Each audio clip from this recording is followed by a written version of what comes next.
Muy buena noche, muchas gracias por estar de nuevo con nosotros en Acción Positiva. Hoy vamos muy positivos. Tengo un invitado que seguramente nos va a contribuir tremendamente al objetivo de este programa, que es tocar los puntos más importantes de la vida de Guatemala, que le conciernen a usted como ciudadano, que nos conciernen al futuro, que nos conciernen a todo lo que es esta maravillosa Guatemala, el país de la eterna primavera, que desafortunadamente por muchas razones, algunas propias y muchas de ellas externas a nosotros, está variando bastante ese concepto de ser el país de la eterna primavera, y tenemos ahora pues amenazas reales muy grandes, una de las cuales podemos influir y otras no. Antes de presentar a mi invitado esta noche, quisiera comentarles que recientemente, a través de una persona amiga muy especial, pues me dio un libro que me fascinó realmente cuando lo vi. Se llama Guatemala Salvaje, y es una edición de National Geographic en la cual nos habla de los animales de la vida salvaje acá en Guatemala. Puse a leer quién era el autor: Sergio Izquierdo, un fotógrafo conservacionista guatemalteco, quien es graduado en computación, tiene una maestría también en esa área, pero que tiene toda una vida dedicada a lo que es la fotografía. Haciendo un poco de investigación del caso, encontramos que tiene una historia familiar. Su abuelo Mauricio le gustaba la fotografía, hacía muchos proyectos y muchos experimentos fotográficos, su padre Sergio Izquierdo también, y resulta que Sergio pues a los 18 años empieza a estar en contacto con su primera cámara fotográfica, luego adquiere una mejor cámara, y luego un día toma una ballena que encuentra, eso le motiva tremendamente y empieza a dedicarse a hacer fotografía de animales.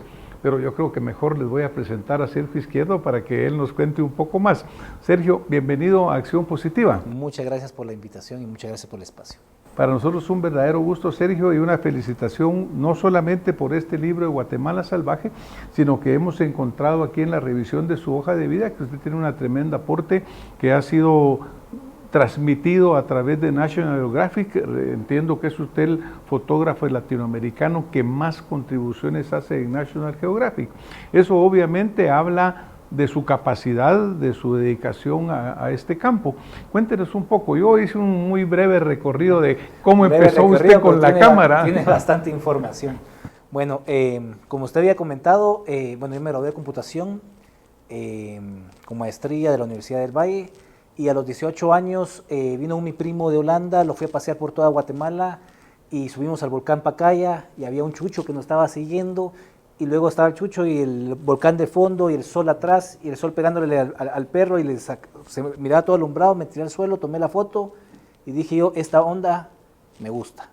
Mi primo trajo la primera cámara que guardaba en disquete las fotografías. Entonces dije yo, esta onda me gusta y mi misión es tomar una foto para National Geographic, no pensando como profesión, no pensando como nada. Entonces mi misión fue esto, y cada vez exigirme más. El camino fue súper largo, todo el mundo mira, pero solo la punta, y yo siempre le doy el honor y la gloria a Dios, porque sin Él no hubiera sido todo esto posible. Empecé a tomar fotografías de animales y me volví un fotógrafo conservacionista. Es muy diferente un fotógrafo de vida salvaje nada más y un fotógrafo conservacionista, porque el fotógrafo de vida salvaje se queda a tomar una foto increíble de un león o lo que sea y hasta ahí se queda. Un fotógrafo conservacionista utiliza sus fotografías para crear conciencia y generar conservación. Entonces tuve toda esta oportunidad. Y luego hubo un concurso de un video sobre los temas de plásticos aquí en Guatemala. El concurso fue mundial para ir a una expedición de Bermuda a Islandia buscando microplásticos con una ONG que se llama Five Gyres. Entonces ganamos, porque al final fue un trabajo en equipo con las votaciones de los guatemaltecos. Le ganamos a Croacia, a Estados Unidos y a otros países. Entiendo que habían como 7,000 aspirantes o más que querían participar en esa excursión. Claro. Y gracias a eso, o sea, me abrió las puertas también en National Geographic, porque con el contenido que ya tenía en Motagua y el contenido de esta expedición, tuve material de calidad y suficiente para poder aplicar a una historia de la revista. Entonces, pero lo que me impactó fue que en esta expedición de Bermuda a Islandia fueron 23 días en alta mar, en un velero muy pequeño. Nos tocaba convivir, íbamos 14 personas, 2 pilotos, 2 marineros, ¿verdad? Y de los cuales, de los 14, 10 eran vegetarianos y 4 éramos personas normales. Entonces empezamos, todo el viaje era comer zanahoria, Y llegamos a Islandia y nos reciben con un pastel de zanahoria. Bueno, sabían sus gustos, yo creo que ya los habían estudiado. Ya zanahorias ni las topo ni las fotos. La cosa es que en esta expedición íbamos tirando una red de arrastre y cada 50 millas náuticas repetíamos el ejercicio. Y no importaba si estábamos cerca del círculo ártico, cerca de Bermudas o a 4.000 kilómetros de una costa, siempre encontramos plásticos y microplásticos. Entonces me quedé asustado que cuando regresé lo primero que hice fue fundar una ONG que se llama Rescue the Planet, cuya se enfoca en varios temas ambientales, pero uno de sus principales temas ambientales es la contaminación de plástico de un solo uso, y fuimos como la primera organización que empezó a hablar sobre ese tema del plástico. Al principio todo el mundo, este es un loco, o lo que sea, y a la fecha pues ya hemos visto que ya empiezan a haber resultados y cambios en las personas, y este es un movimiento a nivel mundial. Entonces ahí empieza toda esta aventura, trabajo con proyectos con National Geographic alrededor del mundo, gracias a Dios, pero siempre tengo esta lucha por tratar de lograr, de recuperar más que todo lo que hemos perdido, porque la Guatemala que teníamos hace 20 años es, ambientalmente es muy distante a lo que tenemos actualmente. Bueno, usted decía en una parte de una proyección que tiene, dice la eterna primavera, la tierra, la eterna primavera, la tierra de los eternos potreros. Cuando estamos hablando de la extensión de la frontera agrícola, de la ganadería, etcétera, en zonas como el Petén, que pues son zonas que últimamente debían de ser los pulmones y tratar de mantenerlos. Claro que no es fácil de tomar decisiones radicales o unilaterales, sino que tiene que ser visto integralmente el proceso de la conservación. Hemos tenido acá distinguidos invitados que han tocado mucho el tema del ambiente, el tema del Petén incluso, y pues interesante que cada quien va contribuyendo con su punto, pero en una forma integral. Me imagino que cuando usted regresa de este viaje de Bermuda al Ártico, y se recuerda el Motagua que ya había visitado, porque recientemente sobrevolábamos sobre esa área y por ejemplo es una cosa espantosa ver la cantidad de plástico que hay ahí. En la salida hacia Honduras, pues que está esa isla de plástico que se ha llamado la isla, que es de una extensión muy grande, y habla de ese uso irracional, irresponsable, no solamente de los gobiernos, sino que también de nosotros los ciudadanos, pues que estamos prácticamente contaminando con plásticos toda el Motagua, toda su cuenca, todo su destino, matando la vida marítima. ¿Y cómo están ustedes trabajando en Rescue the Planet en ese sentido? En ese sentido, digamos, nosotros estamos enfocando ahora, digamos, ya empieza la prohibición de ciertos plásticos de un solo uso. Hay cierta preocupación con esto, nuestra postura es un poquito diferente a la de los demás, pero por ejemplo nosotros atacamos la parte de reciclaje. Como desde pequeños lo primero que nosotros decimos que hacer con el plástico, y usted va a cualquier colegio, cualquier escuela, los niños dicen reciclemos. Y el problema con el plástico que es un downcycle, no un recycle, significa que se recicla a un plástico de menor calidad. Entonces yo puedo venir y reciclo una botella y no puedo generar otra botella. Uso el 3%, el 7%. Tuve una oportunidad de material reciclado. Tuve una oportunidad que me pude ir a Costa Rica y me entrevistó un periódico de allá. Al final de la entrevista se acerca la dueña y me dice, mire, yo tengo una hija de 12 años que quiere hacer un proyecto ambiental y quisiera tomarle un video para hacerlo para viralizarlo apoyando a mi hija. Y le dije, va, ok, ¿cuál es el proyecto? Quiere juntar 1 millón de botellas para reciclar. Le dije, va, hagamos la matemática fáciles y que en lugar de 7, 3%, sea un 10% de material reciclado. Significa que si yo reciclo ese 1 millón de botellas de plástico más, necesito plástico virgen adicional y se convierten en 10 millones de botellas de plástico más.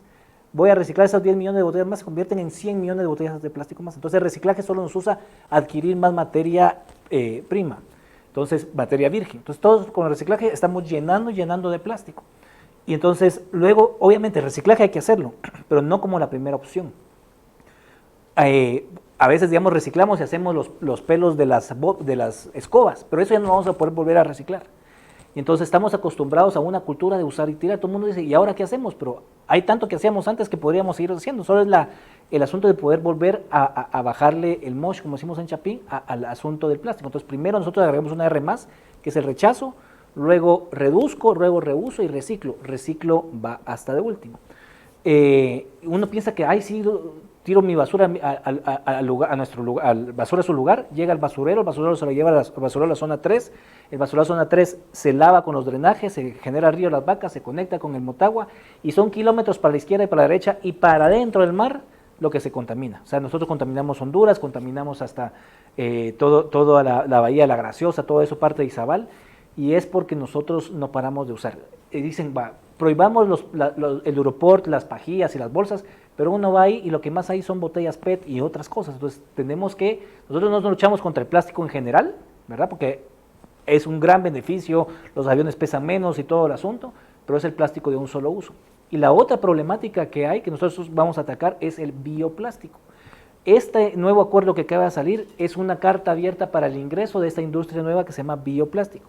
El bioplástico no es que se biodegrade, está hecho de biomasa, de fécula de maíz, de pepita, de aguacate, lo que usted quiera agregarle, pero al final es plástico. Entonces, hay bioplástico que sí es biodegradable, pero no en el medio ambiente. Usted tiene que ir a basurero a la zona 3, decir, esta bolsa es de bioplástico, se la lleva a los Estados Unidos, a la costa este, donde hay pocas fábricas, la ponen a temperaturas arriba de los 75 grados que no existen en el medio ambiente, con otras variedades atmosféricas que no existen en el medio ambiente, y la mayor parte se va a biodegradar. Pero que yo agarre la bolsa de bioplástico y la tire, y que se vaya a biodegradar, no va a pasar. Sumamente interesante, Sergio, ¿no? Porque obviamente parte del problema son los conceptos equivocados que todos tenemos. Usted ha usado varias palabras que están ahora muy de uso, el plástico de un solo uso, el biodegradable, etcétera, pero yo creo que sí es fundamental que cada vez vayamos entendiendo mejor qué es lo que está atrás de esa palabra tan bonita, ¿no? Claro. Que se vuelven tendencias, pero que al final también terminan siendo parte del problema. Yo siempre creo que una parte clave en todo este problema es la educación que tenemos que tener como ciudadanos, el uso correcto de los medios, de los recursos, y obviamente por ahí va a empezar. Ahora, pasando a un tema que fue parte de la cual pensamos que era muy bueno tenerlo acá con nosotros, y le agradecemos estar acá, es de que usted con una actitud ciudadana pues viene y le habla al señor presidente electo de Guatemala, el doctor Jan Matei, y le pide una cita, porque usted le quiere llegar a señalar los problemas que tenemos en Guatemala, evidenciarlos con el material que tiene, y luego pues propuestas. ¿En qué punto está esto que usted le propone, señor presidente? Por cierto, antes de que me conteste, vamos a pasar un video en el cual contiene lo que usted le habla al señor presidente electo. Estimado doctor Yamatei, primero mis más sinceras felicitaciones. Mi nombre es Sergio Izquierdo, yo soy fotógrafo, colaborador de National Geographic, cineasta de vida salvaje y conservacionista, además de ser un activista ambiental. Lo que está pasando ahorita en la Amazonía es impresionantemente triste y uno se siente impotente, pero a su vez nos hace reflexionar que el problema no solo existe ya, sino también aquí, en nuestro país, en nuestra querida Guatemala. En varios periodos de distintos gobiernos, lastimosamente, el Ministerio de Ambiente se ha convertido en nada más y nada menos que una oficina firmadora para el Ministerio de Energía y Minas, favoreciendo a la industria minera de forma paupérrima, conllevando a la destrucción natural de nuestro país y no ejerciendo las suficientes acciones para salvarlo. Asimismo, las autoridades mencionadas tienen una venda frente a la destrucción de bosques a través de incentivos para la agricultura, lo cual, como puede ver en esta secuencia de imágenes, ha hecho que la Guatemala de la eterna primavera se convierta en la Guatemala de los eternos potreros. Hemos visto la deforestación a flor de piel en distintos puntos del país. Hemos visto fotografías y videos por Facebook y un montón de cosas en las redes sociales. Así como hay muchos temas en Guatemala, la justicia no llega al tema ambiental. Hay mucha corrupción, mucha impunidad, tanto que, por ejemplo, para los cazadores furtivos o a la gente que tala de forma ilegal nuestros bosques, más tardan en llegar a un juzgado que salir impunes de ella con una mordida de 1000 quetzales.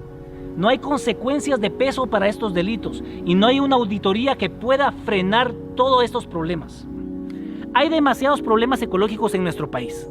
Desde la contaminación de plástico, donde el gobierno pretende maquillar la problemática con la construcción de biobardas inservibles, que carecen de funcionalidad en invierno, que carecen de mantenimiento y que al final el plástico que recolectan mucho se usa para quemarlo en fábricas generando gases tóxicos. También la destrucción de hábitats naturales como en Petén, Izabal, Quiché, Las Verapaces. También la práctica de pesca de arrastre, que es una de las más destructivas de todas las artes de pesca, que por ejemplo en otros países como Costa Rica hace ratos se prohibieron. o nuestro basurero capitalino que hace 10 años colapsó y no se mira ningún plan de cambio, siendo este el principal contaminante de plásticos en el Mar Caribe. En fin, esta lista es muy larga, pero por años todo esto solo ha beneficiado económicamente a ciertos sectores de la industria, de la política y de organizaciones criminales que han puesto no solo en peligro la naturaleza, sino están firmando un contrato de destrucción de nuestra Guatemala para las futuras generaciones. Le pido a Dios que bendiga su gobierno y le dé la mejor de las sabidurías para guiar a Guatemala. Hay muchos temas urgentes, pero le pido ser la diferencia y elevar el tema ambiental a una categoría de prioridad como se lo merece. Por eso públicamente le pregunto si usted quiere formar parte de la gran cantidad de guatemaltecos que nos importa el medio ambiente. Le quisiera lanzar un reto. Quisiera ver si usted quiere convertirse en el primer presidente que realmente le importe salvaguardar la fauna y la flora de nuestro país. Pero no solo salvaguardarla y protegerla, sino recuperar toda la destrucción que hemos hecho a lo largo de los años. Señor presidente electo, públicamente le quiero solicitar una reunión específicamente con usted para mostrarle con datos, con información detallada, con fotografías y con videos la gran cantidad de problemas por las cuales estamos pasando y poder tomar mejores decisiones a la hora de tener diferentes proyectos para la nación. Por eso le lanzo este reto y le solicito esta reunión. Espero su respuesta y que Dios lo bendiga. Bueno, pues ahí usted le está señalando al doctor Ian Matei el problema que existe, le está haciendo unas propuestas y a mí me gustaría saber, primero, ¿ya le contestó el doctor Ian Matei? En primera instancia ya me contestó, él me llamó al día siguiente. Yo no esperaba la respuesta de este video como la tuve, no tanto por el futuro señor presidente, sino por la respuesta de la gente. Me bombardearon mi Facebook, mis redes sociales, mandándome gente fotos, mira, habla de este problema de que están cortando los árboles en Purulá, en San Marcos, en Baja Verapaz y en todo lado. Toda la gente se sintió identificada. Lo que pasa es que este es un tema de que muchos sentimos, pero no lo ponen en la agenda. ¿Por qué? Porque siempre la parte, como el mismo nuevo ministro dice, somos el patito feo de la cartera. Y al final lo que importa a los altos niveles es la parte más económica y todo el asunto, y no miramos el costo ambiental que está ocasionando. Entonces, una de las cosas que se mencionan ahí es que Petén cada vez es más potrero que bosque. Entonces, en lugar de ser el país de la eterna primavera, eso es el país de los eternos potreros. Entonces, hay muchos temas alarmantes que a mi criterio es de suma importancia, y el criterio de muchos guatemaltecos. Como yo podría decirle que más de 1 millón de guatemaltecos ya logró ver este video a través de redes sociales, WhatsApp, Facebook, Instagram y todo eso, y fue un gran impacto. Ha despertado mucha conciencia. Mucha conciencia, y la gente se siente identificada porque mira, se siente impotente al ver que se están cortando los árboles, que cortan sin medida, al ver la contaminación de plástico y no poder hacer nada. Entonces, lo que sí dice mucho del doctor Yamatei es que él me llamó personalmente. Entonces, podría haber llamado al secretario, lo que sea, él me llamó personalmente. Hicimos ya una previa cita.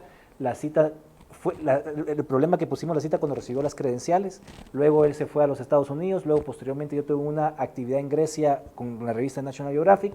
Y ahorita él se encuentra de viaje y espero en Dios que la próxima semana se pueda dar. Espero que haya también tiempo suficiente porque este tema tiene mucha importancia.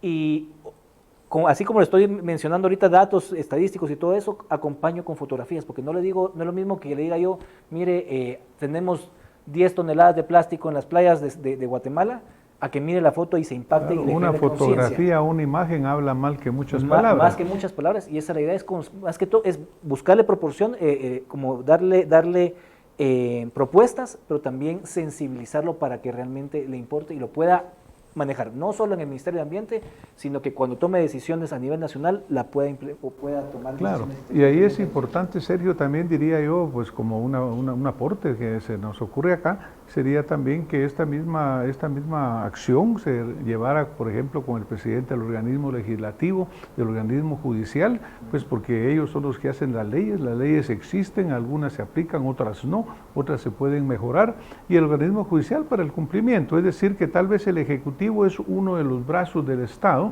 pero los demás tal vez deberían también involucrarse. Pero, ¿cuáles son las propuestas exactas? Usted me mencionaba 3 propuestas exactas que usted quisiera plantearle al doctor Ian Matei. Sí, realmente problemas ambientales tenemos, como diríamos en Chapín, para tirar con onda. Tenemos demasiados problemas ambientales y yo pienso que deberíamos de luchar en 3 frentes en estos momentos. Uno es la contaminación de plástico, que es de urgencia mundial. Las Naciones Unidas tiene como prioridad el cambio climático y la contaminación de plástico como los principales problemas mundiales a atender. Ese es el primero. Y eso lo hacemos a través de educación y todo eso, pero promoviendo el rechazo de plásticos de un solo uso, y en el caso de que no se pueda llegar a dar, pero por lo menos darle tasas impositivas a, por ejemplo, los envases PET o algo así, para que otras industrias puedan subir su nivel de producción y puedan tener asuntos más amigables. Entonces, ese rechazo del plástico. La otra es el asunto de la deforestación y reforestación de Guatemala. Y se divide en 2 partes, en la RBM, que es en Petén, y toda la deforestación que está pasando en el resto del país.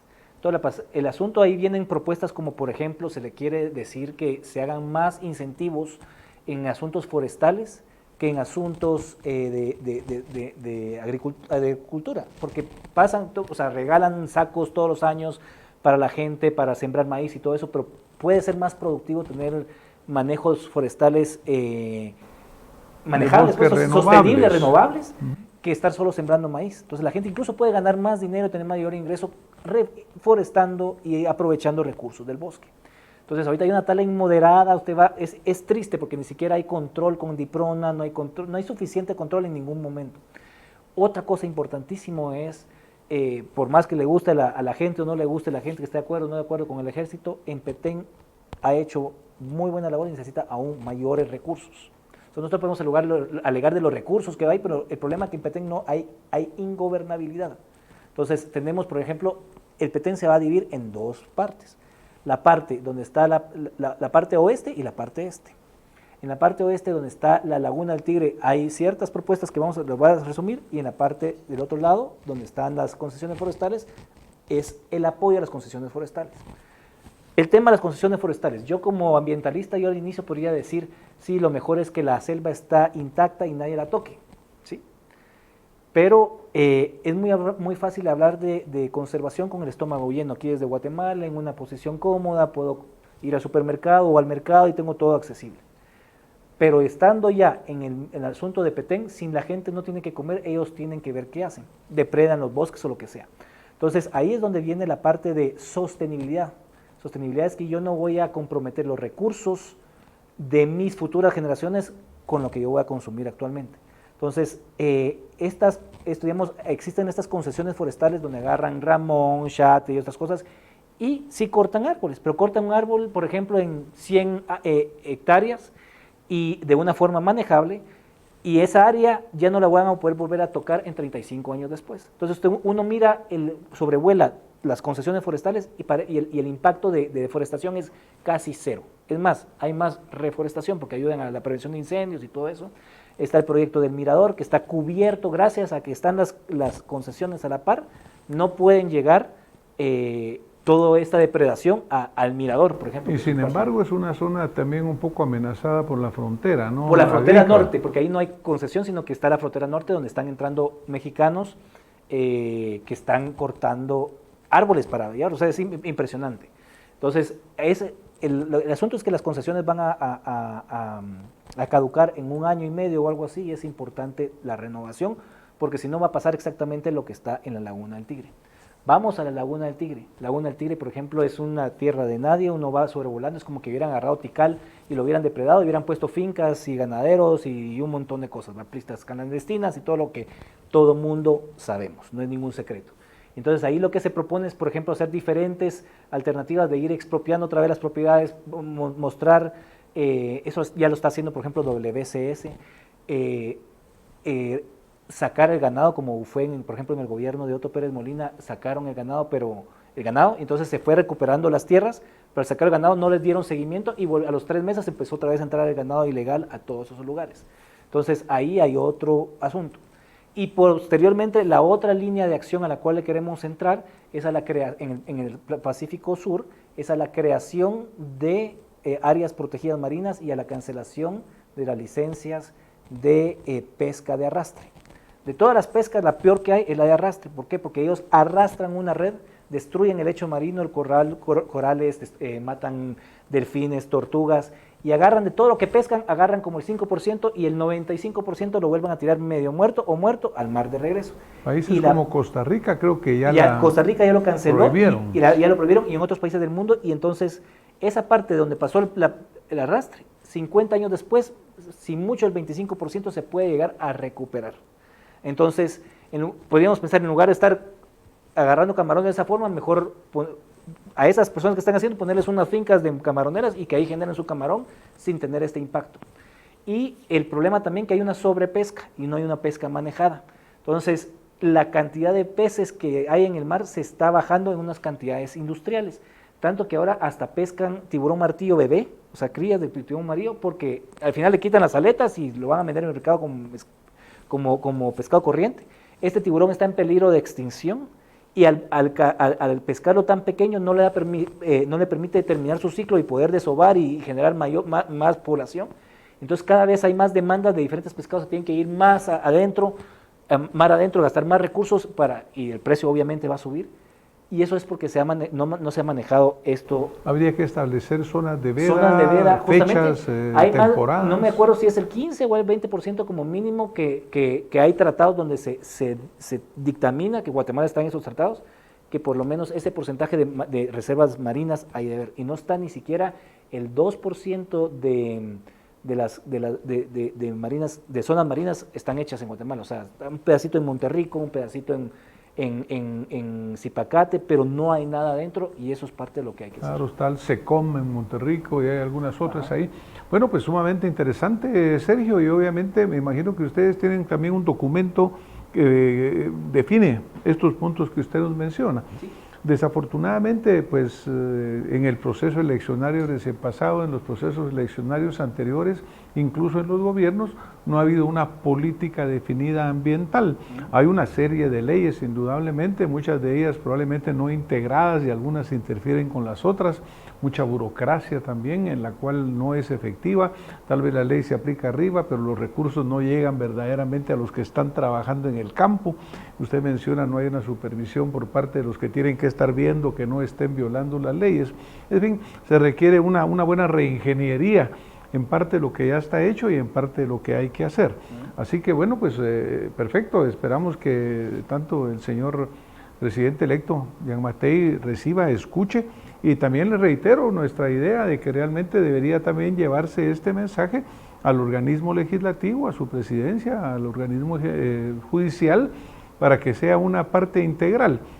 El Ejecutivo representa la unidad de los guatemaltecos, y entonces los guatemaltecos, como unidos todos, también debemos de involucrarnos en ello, educarnos en el tema, compenetrarlos. Es triste ver gente caminando en las playas, tirando basura por todos lados, o pasan después del sábado y domingo, son cantidades de basura que quedan tiradas. Por otro lado, a veces no hay ni siquiera recipientes en donde ponerlo, mucho menos clasificados en los diferentes tipos de materiales. Sergio, muchísimas gracias, estamos ya casi que a punto de irnos. 30 segundos para un mensaje muy concreto. 30 segundos es: el poder del cambio está en nosotros. A pesar de que hicimos esto para el gobierno, que es importante que lo tenga, no le podemos echar siempre la culpa o la responsabilidad del gobierno.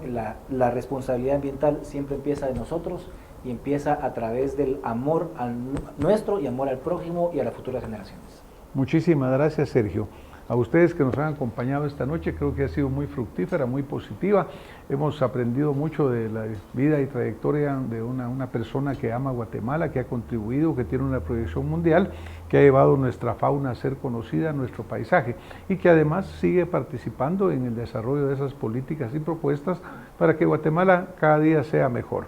Muchísimas gracias por haber estado con nosotros, y nos vemos el próximo domingo con más acción positiva. Muy buena noche.